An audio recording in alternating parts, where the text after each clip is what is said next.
ಕೊಡಗು ಜಿಲ್ಲೆಯಲ್ಲಿ ಮಳೆಯ ಅಬ್ಬರ ಆರಂಭವಾಗಿದ್ದು ಜನಜೀವನ ಅಸ್ತವ್ಯಸ್ತಗೊಂಡಿದೆ.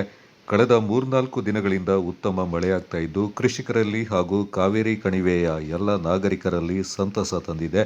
ಈ ಬಾರಿ ಎಲ್ ನಿನೋ ಪರಿಣಾಮದಿಂದ ವಾಡಿಕೆಗಿಂತ ಕಡಿಮೆ ಮಳೆ ಆಗಲಿದೆ ಎಂದು ಹೇಳಲಾಗಿತ್ತು. ಅದರಂತೆ ಜೂನ್ ಮತ್ತು ಜುಲೈ 3ನೇ ವಾರದವರೆಗೂ ವಾಡಿಕೆಗಿಂತ ಕಡಿಮೆ ಮಳೆಯಾಗಿತ್ತು. ಸದ್ಯ ಜಿಲ್ಲೆಯಲ್ಲಿ ಉತ್ತಮ ಮಳೆಯಾಗ್ತಾ ಇದ್ದು ಎಲ್ಲರಲ್ಲಿ ಆಶಾಭಾವನೆ ಮೂಡಿಸಿದೆ. ಜಿಲ್ಲೆಯ ಪ್ರಮುಖ ಜಲಾಶಯಗಳಲ್ಲಿ ಒಂದಾದ ಹಾರಂಗಿ ಭರ್ತಿಯಾಗಿ ಒಳಹರಿವಿನ ಪ್ರಮಾಣ ಹೆಚ್ಚಾಗ್ತಾ ಇದ್ದು ಅಷ್ಟೇ ಪ್ರಮಾಣದಲ್ಲಿ ನೀರು ನದಿಗೆ ಹರಿಸಲಾಗ್ತಾ ಇದೆ. ಕಳೆದ 2019ರಿಂದ 26ರವರೆಗೆ ತಿಂಗಳವಾರು ಸರಾಸರಿ ವಾಡಿಕೆ ಮಳೆ ಪ್ರಮಾಣವನ್ನು ಗಮನಿಸಿದಾಗ ಈ ಬಾರಿ ಕಡಿಮೆ ಮಳೆಯಾಗಿರುವುದು ಕಂಡುಬರುತ್ತೆ. ಜನವರಿಯಿಂದ ಜುಲೈ ಅಂತ್ಯದವರೆಗೆ ತಿಂಗಳವಾರು ವಾಡಿಕೆ ಮಳೆ ಪ್ರಮಾಣ ಗಮನಿಸಿದಾಗ ಜುಲೈ ತಿಂಗಳಲ್ಲಿ ವಾಡಿಕೆ ಮಳೆ 859 ಮಿಲಿಮೀಟರ್ಗಳಾಗಿದ್ದು ಈ ಬಾರಿ ಜುಲೈ ತಿಂಗಳಲ್ಲಿ 599.4 ಮಿಲಿಮೀಟರ್ ಮಳೆಯಾಗಿದೆ.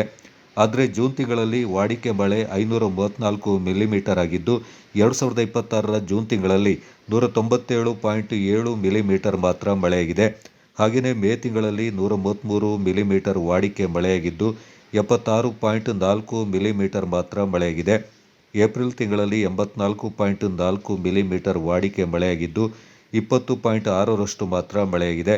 ಮಾರ್ಚ್ ತಿಂಗಳಲ್ಲಿ 21.5 ಮಿಲಿಮೀಟರ್ ವಾಡಿಕೆ ಮಳೆಯಾಗಿದ್ದು 21.4 ಮಿಲಿಮೀಟರ್ನಷ್ಟು ಮಳೆಯಾಗಿದೆ. ಫೆಬ್ರವರಿ ಮತ್ತು ಜನವರಿ ತಿಂಗಳಲ್ಲಿ ಸಾಧಾರಣ ಮಳೆಯಾಗಿದೆ.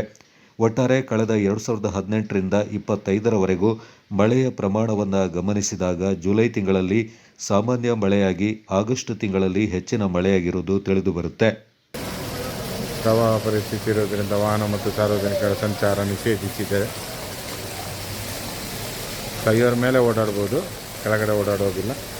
ಇದು ನೋಡಿ ತ್ರಿವೇಣಿ ಸಂಗಮದ ಸಂಪೂರ್ಣ ಜಲಾವೃತಗೊಂಡು ಇದು ನೋಡಿ ಮಡಿಕೇರಿ ರಸ್ತೆಗೆ ಭಾಗಮಂಡಲ ದೇವಸ್ಥಾನದ ಹತ್ತಿರ ಪಕ್ಕದಲ್ಲಿ ನೀರು ಬಂದಿದೆ ನೋಡಿ.